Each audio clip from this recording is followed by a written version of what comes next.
Assalamualaikum warahmatullahi wabarakatuh. Salam Om Swastiastu, Namo Buddhaya, salam kebajikan. Perkenalkan, saya Riki Hasbun Gultom dengan NPMB 1A022174. Saya merupakan mahasiswa Fakultas Hukum Universitas Bengkulu angkatan 2022.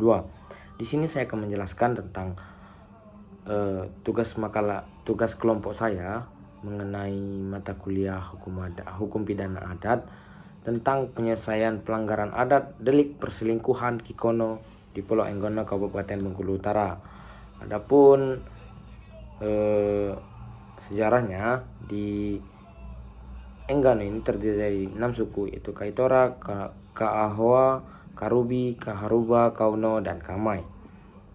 Adapun struktur lembaga adat Kikono yang berlaku di Pulau Enggano ini itu ada beberapa jabatan utama. Yang pertama ada Kapdop, yang kedua Pabuki, yang ketiga kepala suku, dan yang terakhir adalah kepala pintu suku.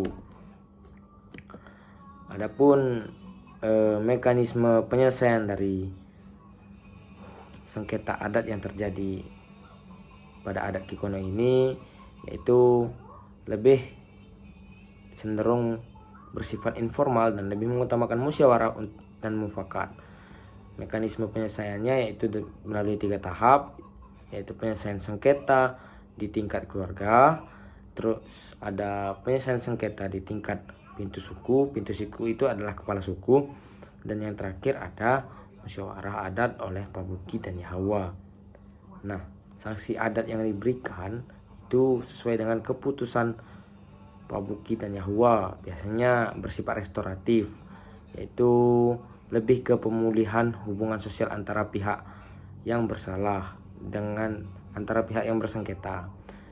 Adapun bentuk-bentuk dari sanksi pelanggar adat Kikono ini yaitu yang pertama, denda adat. Denda adat itu berupa uang yang disepakati oleh kedua pihak sebagai bentuk pertanggungjawaban atas pelanggaran dan kesalahan yang telah terjadi.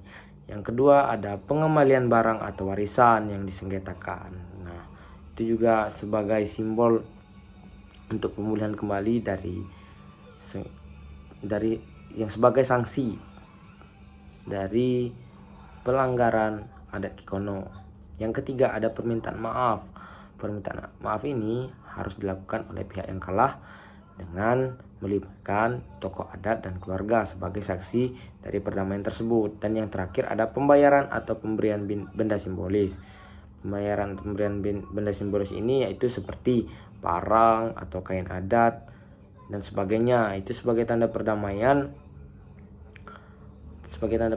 dari sengketa yang telah terjadi. Nah, adapun tantangan dari adat Kikono ini ada 6. Yang pertama, minimnya pengakuan hukum informal, ancaman eksternal terhadap wilayah adat, isolasi dan keterbatasan infrastruktur, kompleksitas struktur sosial dan kekerabatan, keterbatasan sumber daya dan kapasitas pemangku adat. Yang terakhir ada stigma dan dampak sosial bagi pihak yang terlibat. Mungkin sekian penyampaian dari saya. Saya akhiri. Assalamualaikum warahmatullahi wabarakatuh. Terima kasih.